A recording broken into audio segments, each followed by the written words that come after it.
So in this episode, we're going to be talking about what makes high performers, what separates them, how do you become one, so you have a tangible roadmap of the things that you can focus on. Because I think what we've noticed in the last 10 years in business, that there's definitely some precursors or indicators of women who have success in their leadership, the way they run their businesses. So I'm excited to chat about that on today's episode. Yeah, and as well, like I actually remember when I was fresh in business and like I heard the word high performer and I was like, how do I be one of those? Like I want to be a high performer. What does that even look like? Or what does that? So I'm excited to kind of tease this out with you because I know you work with high performers. That's your area of expertise. So yes, let's get into it. But first we have some rapid fire questions and I'm very excited to hear about you. What has been You're already pointing at them. We're just gonna have to zoom in on your face. No. What has been your biggest lesson recently, Lozzie? My most recent lesson or failure, I would say, is getting my eyebrows laminated. So if you're looking at them, I'm going to go like this.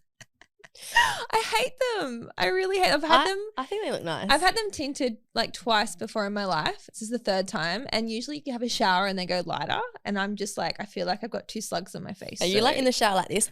I'm literally scrubbing them. And I was just like, so my lesson I've learned this week that I'm telling myself and reminding myself is I no longer want to get my eyebrows tinted because I don't like them. What about you? What's been your lesson or failure this week? I just want to, I'm not just saying it. They look nice. They look nice. You. My biggest lesson is to follow my gut and do not launch anything in a Mercury freaking retrograde. So I was meant to launch a book 2 weeks ago and it's just been a hot mess. Like Mercury has just really done me a solid. It is direct again right now, but we are in the shadow of it and things are still messing up, like tech-wise. I've had to push the launch date back like 4 times now. A podcast went live today on my podcast channel, like announcing the book launch. And I'm like, no, delete, retract. Like at 6 a.m. this morning, I was on my computer like, how did I forget? Like it's just been so stressful. So Mercury retrogrades, nothing gets launched anymore. It's just going to be time for just the behind the scenes stuff. Yeah, I think I spoke about my last episode and this might be something you talk about another day, but I lost my computer this week. Like not only did my computer broke and then I got it fixed at Apple, I legit left it and lost it in the shopping center. So just yeah, I'll blame it on the moon. It's the moon's fault. It's Mercury's fault. It's that great. Yeah. Great. Anyway. Back to high performers. Yes. So, okay, let's talk about first thing off the bat, like what distinguishes a high performer? Like what's their skill set? Like what if you could explain it?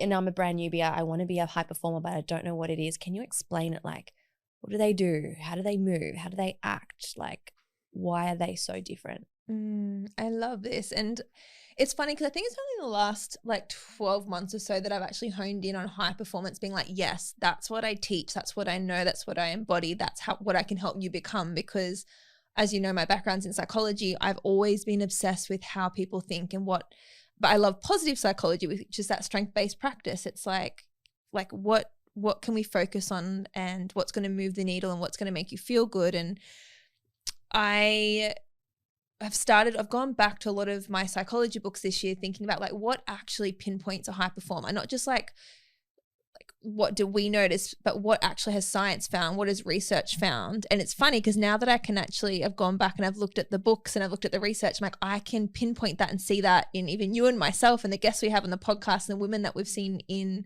our business have success. And they definitely do. They think different. They lead differently, they hone in on specific skills that they want to master, and they structure their days different. They definitely work different. And what I love about it too is once you work out how these people work and live and lead, there's actually things you can like, hey, I can embody that, or if I can tweak that, or I'm going to try to focus on that. So as we're teasing these things out in today's episode, I really would encourage you guys listening in to think, ooh, like I don't do that, or if I focus on that, I wonder what my performance or my output would be. So yeah, high performers, their psychology is different. They actually think differently. And it's interesting because you and I had this conversation the other day about, I think even in business, something that we've seen a lot of women struggle with. And we're just like, duh, like, I don't get it. They struggle to have a vision. Like they, we did have this conversation. Yeah, you ask them and you're like, what do you want to create? And they just like are dumbfounded, like, it's wild. But high performers, you can ask a high performer that and they can instantly tell you everything. Like they spend multiple times a day, like so much time in a day, not just thinking about where they're at, but where they want to be. Like they're always future stepping, like future forecasting. So they're not just focused on what my strengths are here and what I want to bring into the situation, but I could tell you what skill set I need to master to attain the success that I want to have in the future. Before I step into a situation, my psychology is already thinking about what's the energy I want to bring into the situation, what's the intention I have, how do I want to make people feel. So they're so intentional. They're not just in a moment, just like, oh, like I'm just winging it. They're thinking about, okay, why am I here and what do I want to create next? So not out of a manipulative, like if I do this, you'll do this. Like it's not like I'm premeditated. It's just like I know where I'm going. And they hold themselves to a higher standard where they're constantly multiple times a day checking in with themselves, being like, hey, is this how the future me would show up? Like, what do I need to improve in this instant? Is this a scenario or a skill set that I need to focus on and strengthen? Like, and they do it with compassion. It's not like beating themselves up. They're in a place of curiosity, being like, okay, like, is this something that's going to align with what I said is important to me? Yeah. So they're kind of like super clear on where they're going, but then they're also very intentional with like who they need to be, the skills they have to have, the characteristics, the qualities, the traits. If they don't have those things yet, they're working on mastering those things. And then they're taking like the inspired action to the thing they want to have. It's not like, what would you love to create by the end of this year? And it's like just a little bit of growth would be great. Like it's very clear. Yeah, it's intentional. Specific, intentional. So if you're someone who's saying, maybe you're listening to this, like start with your psychology and with your vision. Like, do you have a clear map or a clear idea of what you want to create? What's important to you? Like 6 months from now, 12 months from now, 5 years from now, 10 years from now. And if that feels far-fetched for you, I can promise you can ask a high performer and they'll tell you like straight away. Like they won't even hesitate. That's just how they think. And I was really interested when I was like doing the research on this and thinking about like working with high performers. I was like, I'm curious, is a high performer like, is there something that predetermines them? Like, is it a personality trait? But personality's got nothing to do with it. 50% of high performers are extroverts, 50% are introverts. And I'm like, is it like, are they confident? Like, I feel like high performers, like they have some kind of skill set that gives them that confidence, but that confidence actually just comes from their belief in their ability to figure things out. It's not that they think I'm great at this, or I'm a great public speaker, I'm a great leader, or I'm great at creating content, or I'm great at building businesses. They're just like, no. I'm great at figuring it out. I'll put myself in that situation and I trust myself that I'll figure it out. Oh, I love that.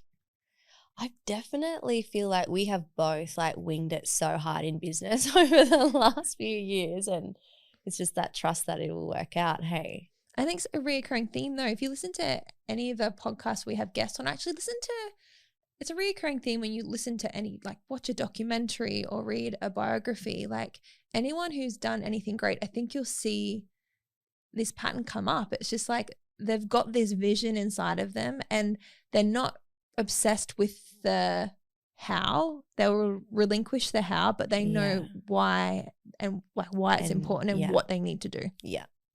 And you mentioned before something else about a high performer is like how they structure their days. Yeah.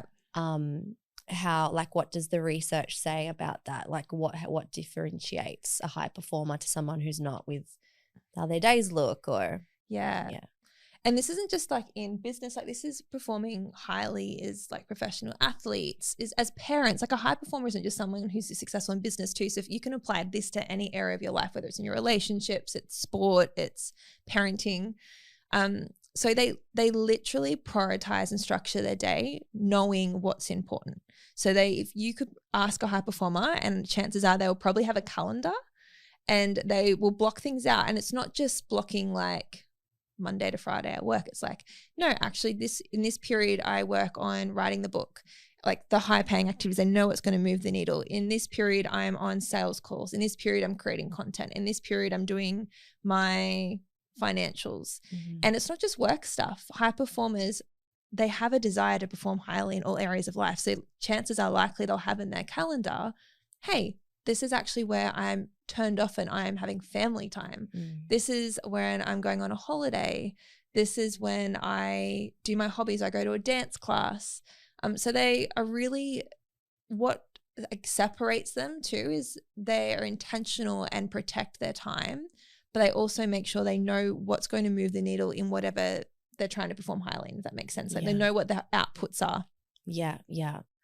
I see you do this really well. And I think we've spoken about that before, but just like the efficiency, your level of efficiency in how you like structure your days, like around Stevie's naps and stuff, and just like the shit you get done in a small window of time is just like, how does she do that? But it's structure. Yeah, I love that. I love that. I was thinking too, when I was looking, because I took heaps of notes because I wanted to, like, there was so many things that I found really interesting when I was looking at the research too, because I think they're things that you and I naturally do and what drives high performers. And when they're showing up and they're doing their work, what actually drives their work too is fulfillment. So it's actually when they're designing and working out what's a priority for them, it's actually they're going to prioritize things in terms of what's going to be meaningful and purposeful for them. They talk about, which is funny because we spoke about this in the last episode, they're really good at mastering transitions. So they'll be in business mode, they can transition into mum mode or transition into friend mode. So they know when to wear one hat, and when they're wearing that hat, they're really focused and present rather than trying to multitask. Then they can transition to another role. So even in this space, if you're like, okay, I want to perform highly in whatever role that you're deciding it in, really have a look at how you're structuring your week. Like have good boundaries when you're on. And they also have really good boundaries when they're off. So they're prioritizing time in their day for rest, time in their week for rest, so holidays, time offline. But yeah, they're also making sure that's things that they've scheduled time for joy. Yeah. And that's how they can sustain high performance over a longer period of time. Yeah. Well, actually, I was talking about this with my mum, of all people, yesterday, because obviously, like, we both work from home, you and I, and because I work from home, I think it's really easy for people to just assume that like they can just waltz on over and pay you a visit because you're home. And I was trying to explain this to my grandma, who's like, hello, like I'm going to be getting my hair done in the area tomorrow. Like, can I pop in at 11? And I was saying to my mom, no, like my days are structured. Like they're so meticulously structured that I can't just allow a little walk. I love my grandma. I love you so much, grandma. But I'm like, so structured, and that time block is like dedicated to getting certain things done. And that's like, I was saying to mum, like it can be really hard sometimes as a business owner because you could allow potentially like things to bleed into your calendar because you are at home. You can just go to the kitchen and open the fridge and the pantry and I might just see what's happening over here, or like you can fall into that trap. So yeah, the structure thing is like, yes, having it, but also I think it's really important to abide by the structures, especially if you are working from home like we do.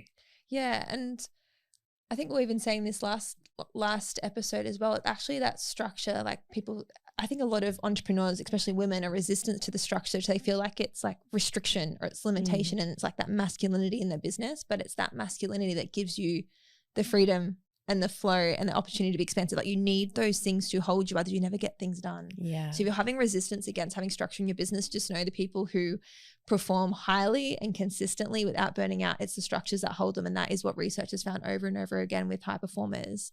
And they've also found that, and I think this is something that you and I have only landed in recently, and is spoken to the very first episode we did this season with, most people who have success or master success or early success in whatever profession that they're in, they master that success, they arrive at that level through like a lot of multitasking.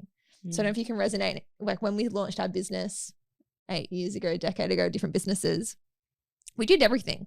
Yeah, like, we wore all the hats. We wore all the hats. Yeah. And I think it's so funny that this is where we've learned. I think we've from reading that book, 10x is better than 2x. Everyone, you need to read it if you haven't already.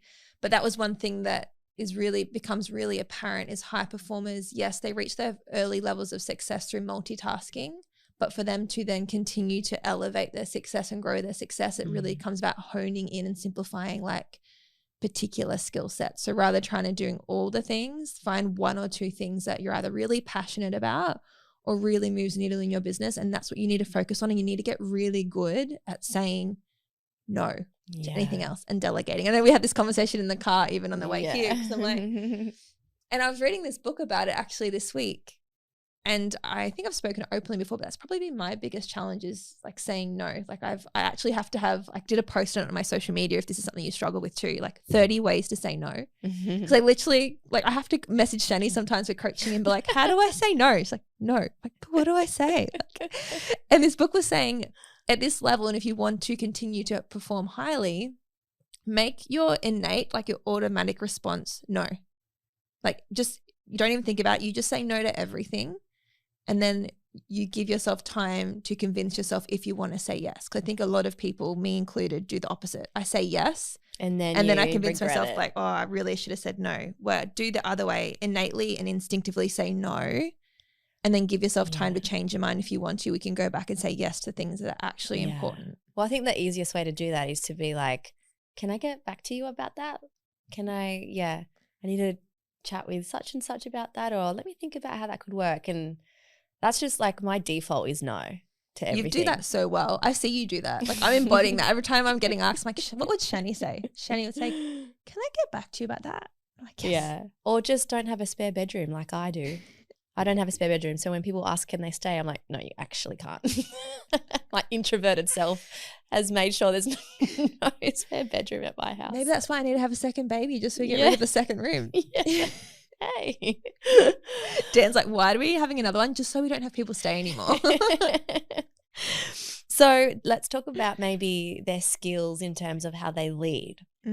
Because I can definitely, like with the leaders that are kind of like in our space, I can definitely tell like who is a great like high performing leader and who's still finding their feet. Maybe they're a high performer, but they're still kind of like, mastering that skill, or someone who's just like, oh my gosh, this person needs to lead. This person needs to lead. What's the difference? Interestingly, one thing that high performers have that separates them, and it's like I said, everything that I'm mentioning in this episode of things that people can work on, is emotional intelligence. And so when they're going to situations or conversations, or even just when they go into their everyday life, they're priming the emotion that they want to have. So I'm like, they're not reactive. Instead, responsive might be the better word. But let's say we're going into a conversation where it might be I'm trying to solve conflict. And if I'm going into that conversation being like, I want to feel peace, or I want us to both feel respect for each other, and I intentionally go into that with that. But maybe anger comes up in that conversation, frustration, resentment, like those emotions are natural. And I think some people, when you're in it, you just think that people who maybe handle those situations better just aren't feeling those emotions, where high performers feel them, but they don't let their emotions hijack what they're intentionally trying to feel. So they prime the feelings that they want in their day-to-day, but also when they're leading, when they're going into conversations, whether it's messaging a teamie in your inbox, whether it's hopping on a call, whether it's negotiating, and they're deliberate, priming the emotion beforehand, but also deliberate in choosing what they feel in the moment, even if a completely different emotion comes up. So like it's kind of like being able to hold the emotional intelligence to not react and have like a knee-jerk reaction to, say, a comment or something that's been said, where it'd be easier to just like be like, no, this is how it is. Or it's just like holding that and kind of like holding their tongue as well. Like if they really want to say something, but they're just like, no, this isn't the time or the place or the space. I feel like you've always had the upper hand on this because you have like such a good poker face. Like even when I first met you, I was like, you're just like poised all the time. So even like when you're upset or if you're angry, like if someone pissed you off, you wouldn't know because you're just like, oh. Like I remember when I first met you, I'm like, is that just like, is she putting that on? And like 10 years later, I'm like, no, that's Shani. Like she's just got such a poised poker face that you wouldn't know what emotion's trickling underneath. No, you know what it is? It must be the way my brain processes things, but I have to sit on things and really like process it to understand like how I feel. So like I actually had this happen recently. I was putting out a massive fire in my business and I had someone in my team who was like, I'm like having a meltdown. Can we talk about this? And I was literally like, no, like just give me time. And when I conceptualize like what is going on, we can talk. And that took me 2 weeks, but that was like everything's going to be fine. Don't worry, but let's just not talk right now. We don't need to have the conversation right now. And I think that can be really frustrating for others, but it's just how I process. I should learn how to play poker. Yeah, you'd be good at it. You'd be very good at it. But yeah, there's definitely that when it comes into their leadership and how they lead. And I think that's what leadership is. It's learning how to communicate with one-on-one with people, big groups of people. So emotional intelligence is a big part of that, and being very, I like to say, like taking radical responsibility for the energy that you bring into a space and how people leave you. Like you take responsibility. Yes, you're not in control of somebody else's emotions, but you can influence how you make them feel by deliberately choosing what you're choosing to bring into that situation and how you choose to respond. Yeah. Something that higher performers also do, and you might notice this, is they naturally do radiate joy and enthusiasm. Like that's what gives them influence. And that's why people radiate and want to be, they're magnetic and people want to be around them. Like they choose joy. And it doesn't mean that like shit isn't happening behind the scenes or life isn't stressful. Like that is their default. Or even if it's not their default, because I think some of us actually have to work on it, but that's what they bring into situations and businesses is it's joy and it's enthusiasm. Yeah. They decide to make it feel fulfilling and satisfying regardless of what's happening behind the scenes. Yeah. And like, I feel like I notice that even women in our business, and like I said, it's easy to see as an outsider. And I hope when you guys are listening to this, maybe it gives you some reflection. Like they're wondering why they're not getting results in their businesses, or they're wondering why people aren't being attracted to them. I'm like, look at the energy you're putting out. Yeah. Like walk into a conference room or walk into a room and like have a smile in your face, put your shoulders back. Like you're repelling people unconsciously. It's like a self-fulfilling prophecy for you. You're saying like, nobody likes me, but it's because you're acting like that. So people aren't gravitating towards you. Yeah, it's all about energy in the sense of like, I've always said this to women that I coach. You can show up a certain way online. Let's say like you post the perfect copy. It's got the hook, the body, the call to action. You do the pretty reels. You do all the things that are logical that you feel like will attract people to you. But if energetically you are stinky, like people can smell bullshit through the screen. And it's also like, I've said this to people before, it's something you can't hide. Like you cannot, I feel like, when you just know like you're following someone or they've shown up a certain way or they've said something and you're just like, I don't know, like this is just stinky vibes over here.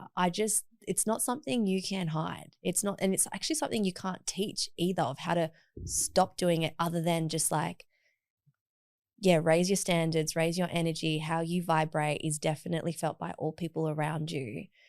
And I guess like on reflection, I can really see how the high performers that I know in my life, regardless of what's going on, they choose joy.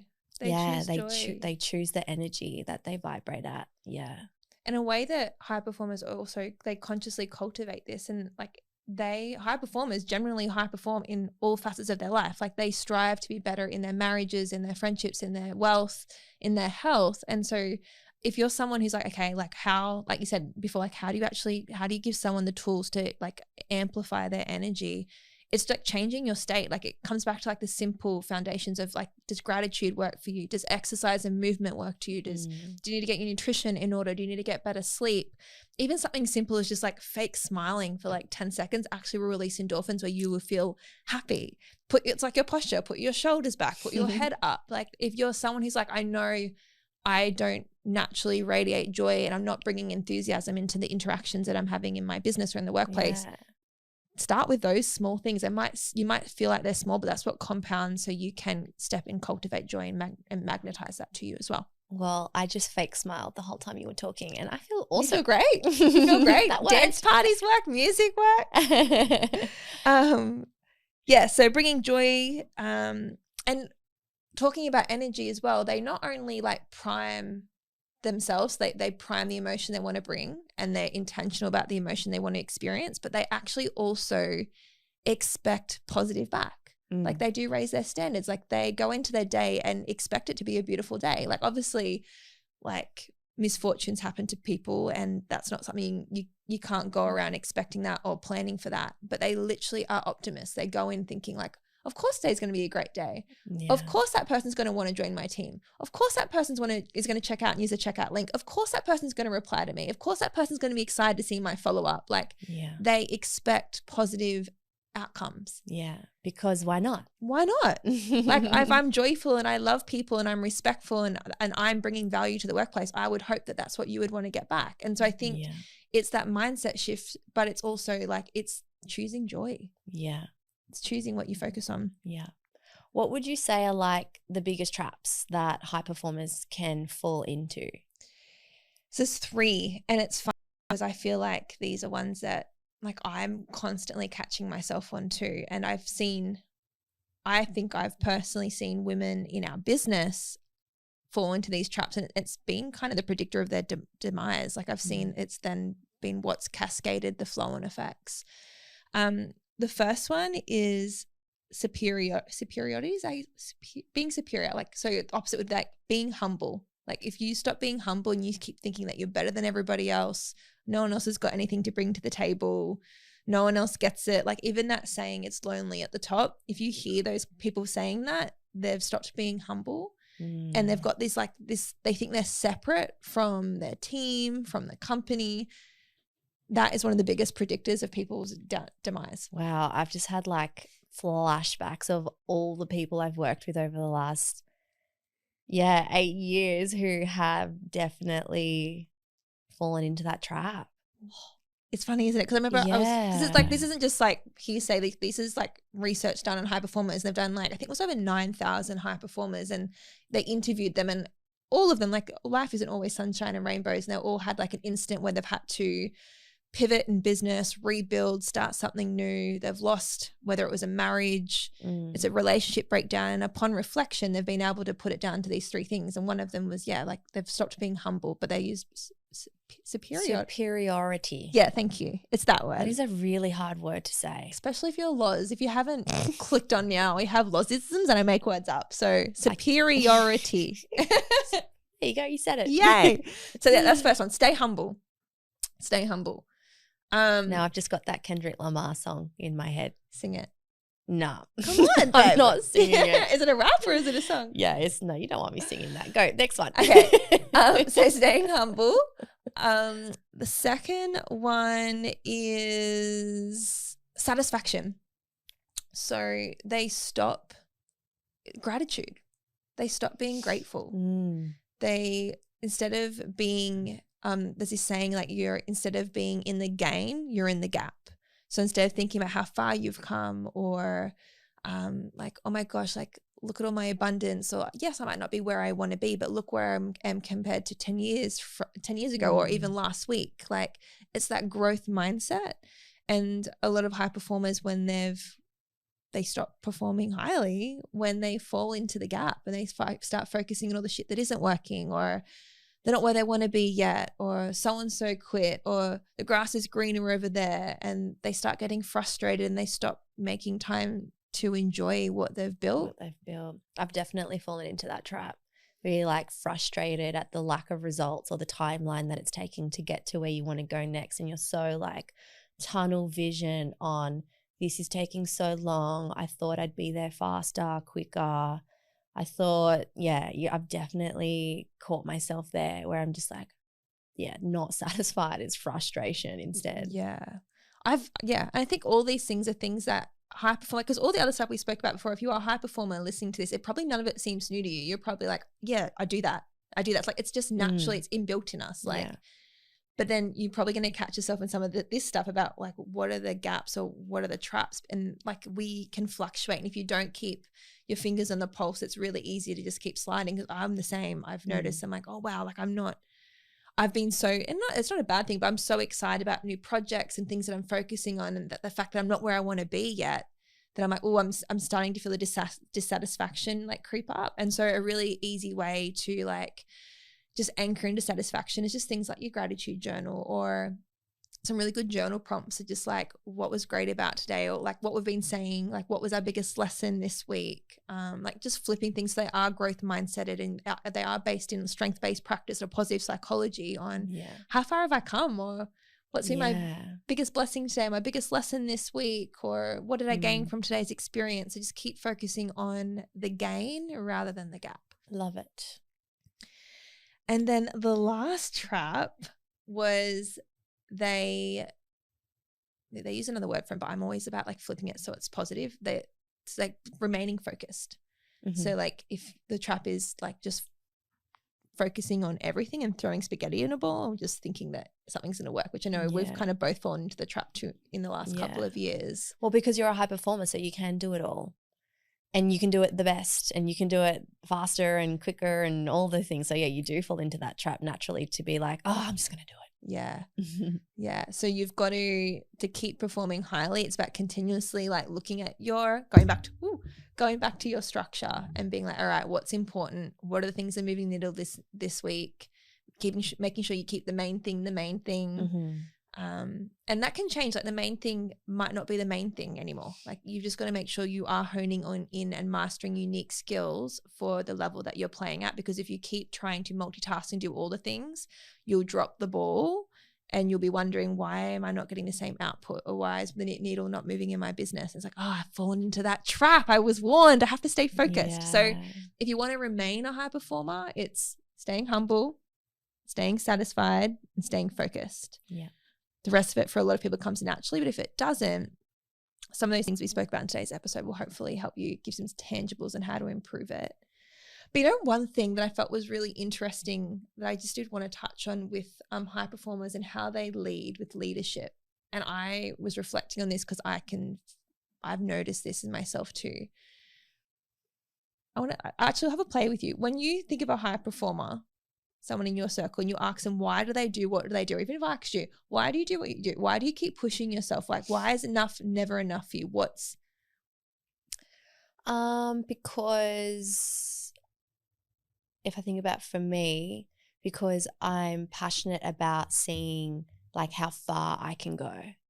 Like what's my edge? And then when I get there, like how can I go even further? It's kind of like a game. Like I just want to see like what I'm capable of, because in my mind I'm like, oh my gosh, how freaking cool would that be? And then I just want to action it out. Like I'm not going to like set a goal and not, like that just sounds dumb to me. Set a goal and not go for it. If I told you to slow down and just relax, why would you not do that? I just can't.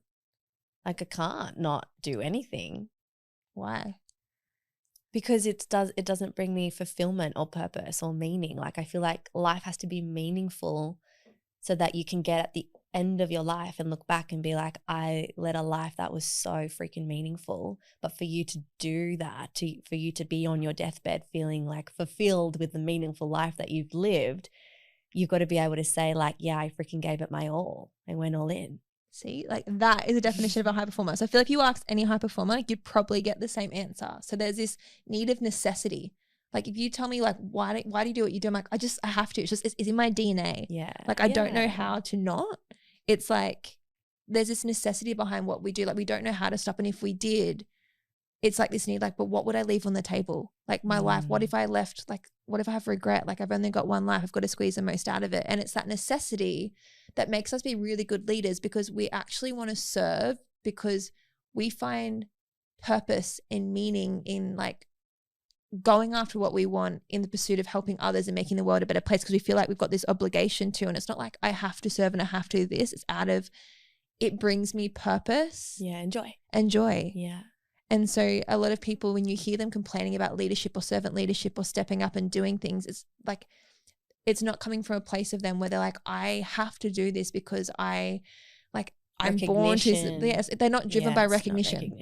None of what drives them is like, I need someone to applaud me. I need to get a prize, I need to go on stage. Like what drives high performers is like, this is necessity. It's like intrinsically motivated. I do what I do because it brings me joy, and I like stepping out of my comfort zone. And this is where positive psychology comes in. There's a psychologist called Csikszentmihalyi, I'm pretty sure his name is, and he does this study of flow. And I think I've spoken about it in my book too. Like for people to experience fulfillment, like, and it's called flow, you've got to be stretching yourself to a point where you are actually stretched. Like otherwise you're in your comfort zone and you're bored. And so high performers constantly stretch themselves because that's where they find flow, and that's why they find fulfillment. Yeah.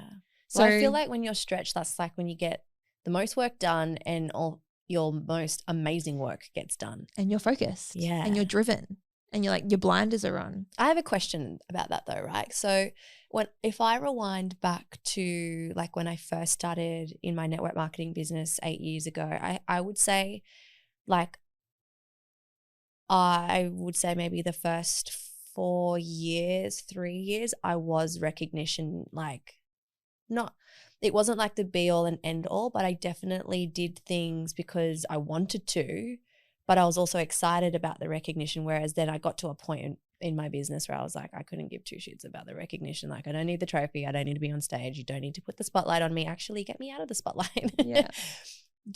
Would you say that like a young high performer, as in like early in their journey, like that would be normal for them? Because I am thinking about some high performers that I know that they're not driven by the recognition, but they do enjoy it to an extent. Yeah, and it might be like they're still transitioning to that phase of becoming a high performer, and there's that recognition piece at the start is what they need to incentivize them. It's what gives them, they might not have the self-belief yet, and so that belief and applause from others is like, hey, I'm actually doing it. Like it's not just me. Like it builds their self-belief up, because maybe it's not there to start with, but once they've got the self-belief and they're like, I'm actually doing it, their fulfillment actually then would transfer from actually doing the work. Like I'm actually pulling my fulfillment out of like coaching people, helping people with their health and wellness, whatever, like they're finding their flow in. So that's when you would pull that from the actual experience of like leading yourself and doing the work and leading others. Yeah.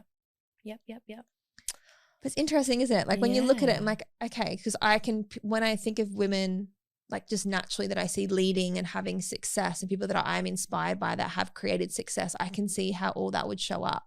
But if you're somebody who's like, I'm not getting the results in my business, I'm not feeling activated, I'm not feeling fulfilled, I would encourage you to look back on those 3 pillars. Like, how are you thinking?